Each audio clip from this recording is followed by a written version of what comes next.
unfold.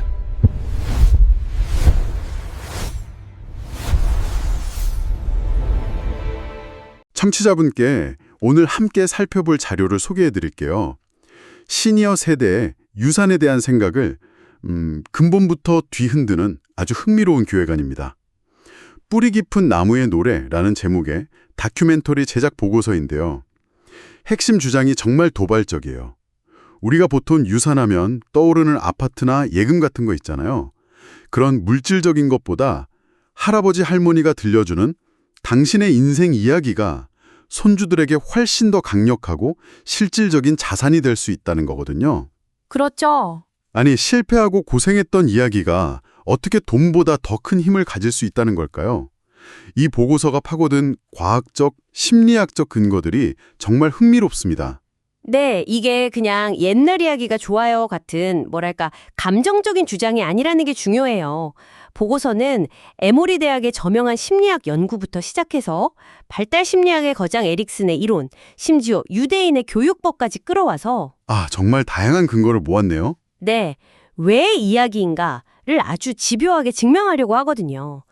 조부모의 이야기가 어떻게 아이들의 마음속에 단단한 생존 키트를 만들어주는지, 그리고 그 이야기를 들려주는 행위가 시니어 자신에게는 또 어떤 놀라운 의미를 갖는지 오늘 한번 제대로 파헤쳐보죠. 그 심리적 생존 키트라는 말이 정말 와닿네요. 그럼 첫 번째 열쇠부터 풀어보죠. 보고서가 가장 먼저 내세우는 근거가 굉장히 탄탄한 과학적 연구더라고요. 2001년 9.11 테러 직후에 미국 에모리 대학에서 진행된 연구 말이에요. 바로 그 연구가 모든 논의의 시작점입니다. 마셜 듀크와 로빈 피부시 교수가 진행한 연구인데요. 9.11이라는 어마어마한 국가적 트라우마를 겪은 아이들을 추적 관찰했어요. 네. 질문은 이거였죠. 과연 어떤 아이들이 이 충격에서 더 빨리, 더 건강하게 회복하는가? 보통은 부모의 경제력이나 아이의 지능 같은 걸 먼저 떠올릴 것 같은데요. 다들 그렇게 예상했는데 결과는 완전히 빗나갔어요. 아이의 회복 탄력성을 예측하는 가장 강력한 지표는 놀랍게도 아느냐 척도, Do you know 스케일 점수였습니다. 아느냐 척도요? 이름이 재밌네요. 뭘 아느냐는 건가요? 바로 자기 가족의 역사에 대해 얼마나 아느냐는 거예요. 예를 들면 할머니는 어디서 태어나셨니? 아빠가 어릴 때 살던 동네는 어땠어? 엄마 아빠는 어떻게 처음 만났대? 같은 질문들이죠. 정말 사소한 것들이네요. 네, 심지어 우리 가족 중에 아주 아팠다가 나은 사람이 있니? 같은 어려운 질문도 포함돼요. 이런 가족의 서사를 많이 아는 아이일수록 자존감이 높고 스트레스에 대한 불안도가 현저히 낮았다는 결과가 나온 겁니다. 와, 신기하네요. 그냥 옛날 이야기를 아는 것뿐인데 그게 아이의 정신력이랑 직접적인 관련이 있다니. 그게 어떻게 가능한 거죠? 보고서는 이걸 세대 간 자아라는 개념으로 설명해요. 자신을 그냥 나라는 개인으로만 인식하는 게 아니라 할머니, 할아버지부터 부모님을 거쳐 나에게로 이어지는 그 거대한 서사의 일부로 느끼게 된다는 거죠. 아하, 나는 혼자가 아니다 이런 느낌이군요. 맞습니다. 나는 이 거대한 이야기의 한 부분이구나 하는 무의식적인 소속감이 생기는 거예요. 이 깊은 뿌리 감각이 아이가 인생의 힘든 파도를 만났을 때 흔들리지 않게 꽉 붙잡아주는 심리적 닷 역할을 한다는 겁니다. 그 심리적 닷이라는 표현이 정말 정확하네요. 그런데 보고서를 보니까 모든 가족 이야기가 다 똑같은 효과를 내는 건 아니라고 하더라고요. 오히려 어떤 이야기는 역효과를 낼 수도 있다고요? 아주 중요한 지적이에요. 듀크 교수는 가족 이야기를 세 가지 유형으로 나눴습니다. 첫 번째는 우리는 맨주먹으로 시작해서 이렇게 성공했다 같은 상승서사예요. 듣기만 해도 부담스럽네요. 그렇죠. 이건 아이에게 너도 성공해야 해 라는 부담감을 줄 수 있죠. 두 번째는 반대로 왕년엔 우리가 정말 잘 나갔는데 지금은 다 망했다는 식의 하강서사입니다. 그럼 무력감을 배우겠네요. 네, 세상은 결국 나빠질 뿐이라는 부정적인 시각을 심어줄 수 있어요. 그럼 가장 이상적인 이야기는 뭔가요? 바로 진동서사입니다. 진동서사요? 말 그대로 위아래로 진동하는 이야기죠. 우리 가족에게는 정말 좋은 시절도 있었고 반대로 정말 바닥을 치는 힘든 순간도 있었어. 하지만 가장 중요한 건 우리 가족이 서로 힘을 합쳐서 결국 이겨냈다는 거야. 이런 메시지를 담은 서사예요. 잠시만요. 그게 정말 흥미롭네요. 보통은 자식이나 손주에게 좋은 모습, 성공한 이야기만 들려주고 싶어 하지 않나요? 실패담을 굳이 꺼내는 게 아이에게 부정적인 영향을 줄까 봐 걱정할 수도 있을 것 같은데요. 바로 그 점이 핵심입니다. 보고서는 실패 그 자체가 아니라 실패를 극복한 과정에 초점을 맞춰야 한다고 강조해요. 아, 과정이요? 네. 성공만 경험한 가족의 이야기는 비현실적이잖아요. 하지만 오르막과 내리막을 모두 겪었지만 결국 다시 일어섰다는 이야기는 아이에게 아주 현실적이고 강력한 교훈을 줍니다.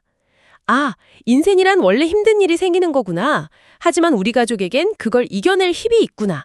그렇다면 나에게도 그 힘이 있겠구나 하는 무의식적인 믿음을 심어준다는 거죠. 듣고 보니 그렇네요.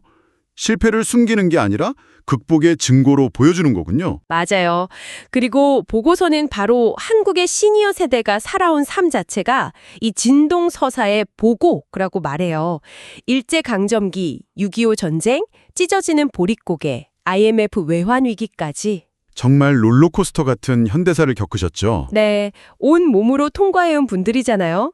그분들의 이야기는 단순한 회고담을 넘어서요. 내 안에도 그 어떤 시련도 이겨낼 수 있는 극복의 DNA가 흐른다는 강력한 심리적 방패를 물려주는 것과 같다는 겁니다. 손주에게 물려주는 가장 강력한 심리적 방패라 유산의 개념을 완전히 다시 생각하게 되네요. 그런데 이 기획안의 또 다른 축은 이 이야기 행위가 손주뿐만 아니라 시니어 자신에게도 엄청나게 중요한 과정이라고 강조하는 부분이더라고요. 네, 어쩌면 이 부분이 더 중요할 수도 있어요. 발달심리학자 에릭슨의 이론을 가져오는데 그는 인간의 생애 마지막 단계인 노년기의 핵심 발달 과업을 자아통합 대 절망의 갈등으로 봤거든요. 자아통합, 말이 조금 어려운데요? 쉽게 풀어서 설명해 주실 수 있나요? 물론이죠. 자아통합은 자기 삶 전체를 돌아보면서 내가 겪었던 성공과 실패, 기쁨과 슬픔, 심지어 후회되는 순간들까지 다 끌어안고 네네. 그래도 내 삶은 의미 있는 하나의 과정이었어 라고 온전히 수용하게 되는 상태를 말해요. 아, 이 통합을 이룬 노년은 지혜라는 덕목을 얻고 죽음마저도 삶의 자연스러운 일부로 평온하게 받아들일 수 있게 되죠. 반대로 여기에 실패하면 내 인생은 엉망이었어 라는 절망에 빠지게 되고요. 아하. 그러니까 자아통합은 자기 인생에 대한 성공적인 결산 보고서를 쓰는 것과 비슷하군요. 정확한 비유예요.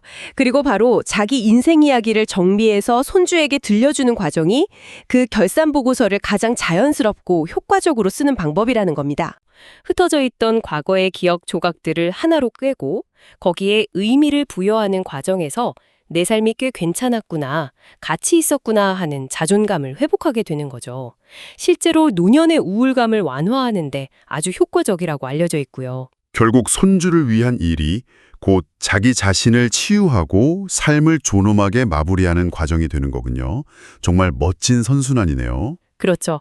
손주에게는 뿌리를, 자신에게는 통합을 선물하는 생위인 셈입니다. 이론적으로는 완벽하게 설득됐습니다. 그런데 이제 가장 현실적인 질문이 남았어요. 알겠습니다. 좋은 이야기 들려줘야죠. 그런데 솔직히 좀 이상적으로 들리기도 해요.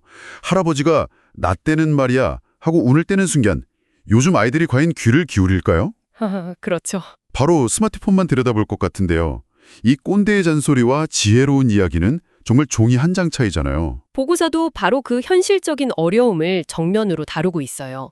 그 종이 한 장의 차이를 만드는 핵심 비결로 추상이 아닌 감각적 디테일을 꼽습니다. 감각적 디테일이요? 네, 나는 평생 가족을 위해 열심히 살았단다 같은 교훈적인 말을 하는 대신에 그 열심이 어떤 감각이었는지를 생생하게 전달해야 한다는 거예요. 아, 예를 들어 보릿고개 시절 허기를 채우려고 씹었던 칡뿌리의 떫고 아린 맛, 파독광부 시절 지하 1000m 갱도의 후끈한 열기와 폐를 파고드는 석탄가루의 감각 같은 것들이죠.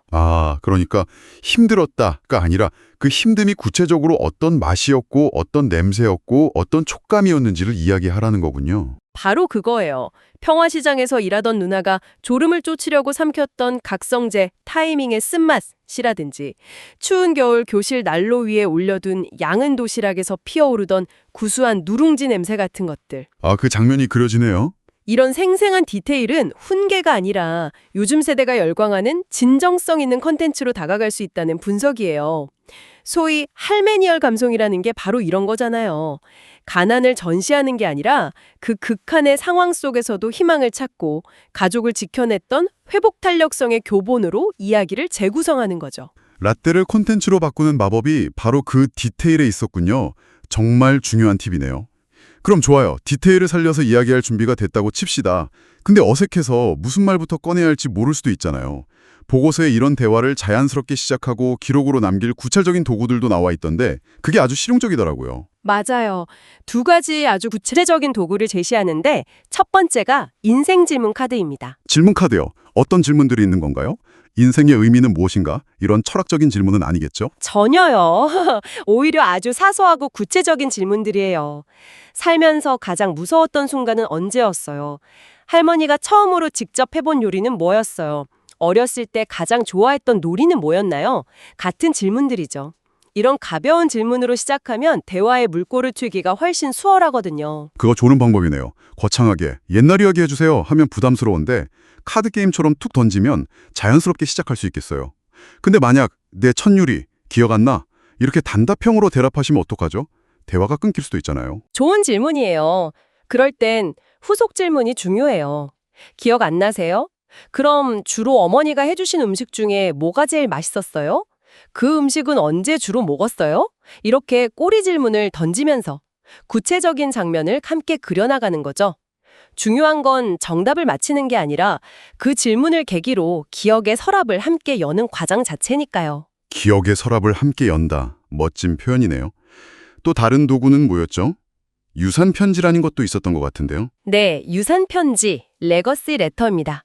이건 재산을 어떻게 나눌지 적는 법적 유언장과는 완전히 다른 개념이에요.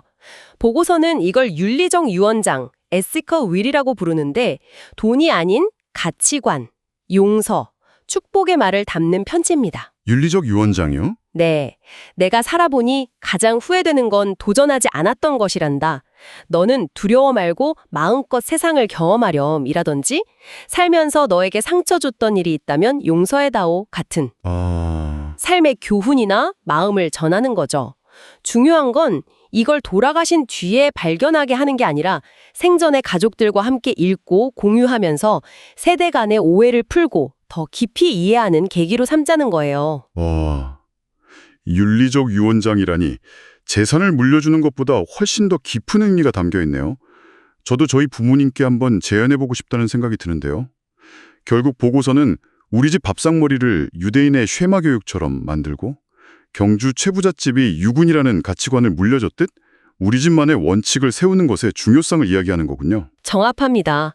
거창한 게 아니라더라도 우리 가족은 아침밥은 꼭 같이 먹는다. 같은 사소한 원칙이라도 그게 바로 우리 가족의 정체성을 만드는 이야기가 될 수 있다는 거죠. 저희가 함께 깊이 파고든 이 다큐멘터리 제작 보고서는 유산이라는 단어의 무게중심을 완전히 옮겨놓는 것 같아요. 물질에서 이야기로, 과거의 기록에서 미래를 살아갈 힘으로 말이죠. 맞아요.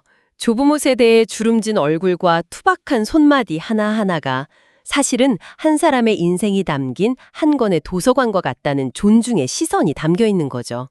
그분들의 이야기는 단순한 과거 회상이 아니라 다음 세대가 어떤 시련 속에서도 다시 일어설 수 있도록 돕는 생존의 증명이자 가장 위대한 유산이라는 점을 과학적 근거를 통해 무척 설득력 있게 보여주고 있습니다. 이 보고서는 주로 전쟁이나 가난 같은 거대한 시련을 극복한 영웅적인 서사의 가치를 강조하고 있는데요. 이야기를 나누다 보니 문득 한 가지 다른 질문이 떠오르네요. 그렇다면 인생의 거대한 파도가 아니라 아주 사소하고 평범했던 행복의 순간들에는 어떤 힘이 숨어 있을까요? 할머니가 끓여주시던 된장찌개의 구수한 맛, 온 가족의 흑백 TV 앞에 모여 앉아 함께 웃었던 기억, 따뜻했던 밥상의 추억 같은 이야기들 말이에요. 어쩌면 우리에게 가장 위대한 유산은 역경을 이겨내는 비법이 아니라 지친 일상 속에서도 삶의 소중함을 결코 잊지 않게 해주는 바로 그 작고 따뜻한 기억들일지도 모르겠습니다.